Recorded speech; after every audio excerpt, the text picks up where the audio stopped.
Switzerland's tsunami within the nation of Switzerland. It might seem like an absurd prospect to suggest that a tsunami could hit the country. After all, the lowest point in the country is 193 meters or 633 feet above sea level, and the nation does not contain any sections of an ocean or sea.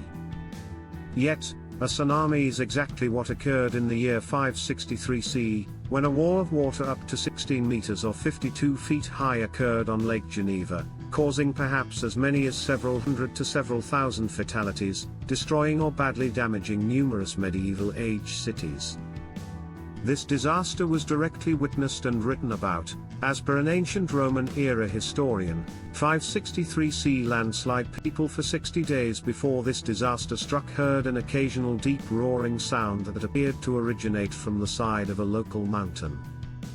Although not known at the time, this unusual sound was caused by a slow-moving landslide, which would soon affect everyone who lived on the shoreline of Lake Geneva. Then on the 61st day, a loud crashing sound was heard, marking the climactic phase of a large landslide. As 12 million cubic meters of rock all at once slid down the mountainside, the falling rock gained immense speed, as it started more than 3,000 feet higher than the valley below. 15 seconds later, this mass of rock impacted the valley floor, immediately destroying a large swath of the city of Tauredunum, causing numerous casualties and toppling many structures. Expanding outwards from its source, the landslide advanced for another 2.5 kilometers on the valley floor before ceasing its motion.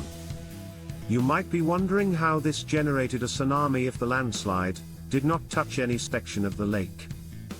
The answer is that this landslide almost immediately caused an even larger landslide to begin, as the brute force of the fallen rock destabilized a section of the valley floor which could best be described as a river delta. For thousands of years, abundant sediments had been placed here as small particles from the Rhone River entered Lake Geneva. These sediments were poorly sorted, and had by the time of the slide nearly reached a point where if only a little more mass was added, the entire delta would destabilize and collapse, being unable to hold its shape.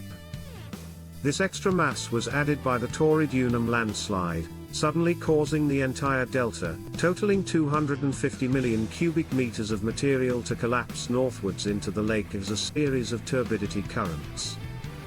Tsunami progression. As this occurred, significant sections of lake water were displaced, pushing the freshwater upwards. This created a towering tsunami which had an initial wave height of 52 feet or 15.9 meters. Racing outwards at a speed of 70 kilometers per hour, this tsunami expanded in all directions, running up the shoreline. Over the next 5 to 30 minutes, at least 5 towns were struck by a tsunami, being flooded by water anywhere from 20 to 52 feet above the shoreline, even causing several old churches to collapse.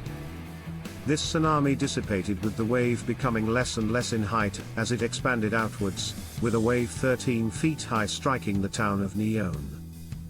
Then, in the 62nd minute, a 10-foot high wave struck the ancient city of Geneva, flooding a section of the city. While in Geneva, the tsunami only carried water up to 170 meters inland. At Lausanne this figure increased to up to 620 meter inland, and sections of Tauredunum 3.9 kilometers inland were flooded. So, why did this landslide and tsunami occur, and more importantly, can such an event occur again? Today, 650,000 people live on the shoreline of Lake Geneva, and many of these could be affected if another such tsunami was to occur.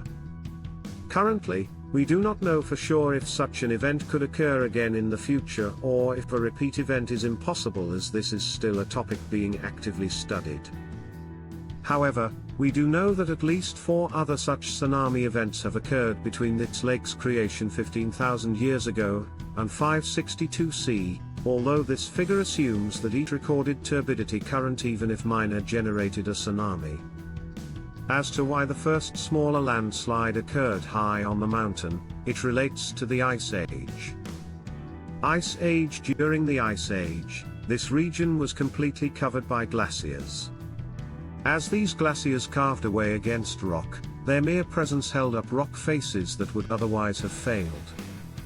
However, once they greatly retreated, some steep cliffs were no longer stable, allowing for slow movement to begin of certain unstable rock faces.